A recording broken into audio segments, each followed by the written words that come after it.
তরজার মাঝেও জল ছাড়া জারি ডিভিসির। জলধারাগুলো থেকে জল ছাড়ার পরিমাণ বাড়ালো ডিভিসি। মাইথন ও পাঞ্চেত থেকে ফের জল ছাড়লো ডিভিসি। দুই জলাধার থেকে মোট 61,000 কিউসেক জল ছাড়লো ডিভিসি। মাইথন থেকে 27,500 কিউসেক জল ছাড়া হয়েছে এবং পাঞ্চেত থেকে 33,500 কিউসেক জল ছাড়া হয়েছে। একাধিক জেলায় প্লাবনের আশঙ্কা এই জল ছাড়ার ফলে।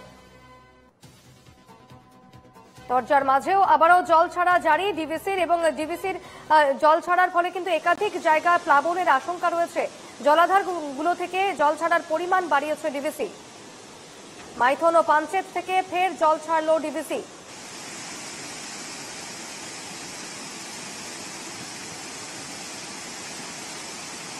টেলিফোনে রয়েছেন প্রতিনিধি সৌমিত্র গাঙ্গুলি। সৌমিত্র, যে তরজা চলছিল অর্থাৎ ডিভিসি রাজ্যকে না জানিয়ে জল ছাড়ছে, সেই তরজার আবহেই আবারও জল ছাড়া শুরু করেছে ডিভিসি এবং রীতিমতো জল বাড়ানো হয়েছে, জল ছাড়ার পরিমাণ।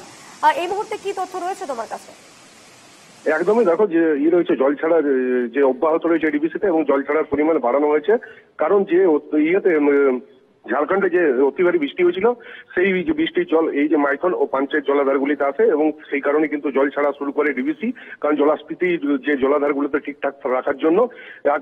কিন্তু যেটা জানা যাচ্ছে ডিভিসি সূত্রে যে 61,000 কিউসেক মাইথন ও পাঞ্চায়েত ইয়ে থেকে জলাধার থেকে ছাড়া হয়েছে, সেটা মাইথন থেকে 27,500 কিউসেক ও ইয়ে থেকে পাঞ্চায়েত থেকে 33,500 কিউসেক জল ছাড়া হয়েছে। তবে আগামীতে এই যে জল ছাড়ার পরিমাণ বাড়ানো বা কমানো কি থাকবে, বা আবার যদি বৃষ্টি হয় সেক্ষেত্রে হয়তো জল ছাড়াতে হতে পারে ডিভিসিকে, তার তথ্য অনুযায়ী জানা যাবে।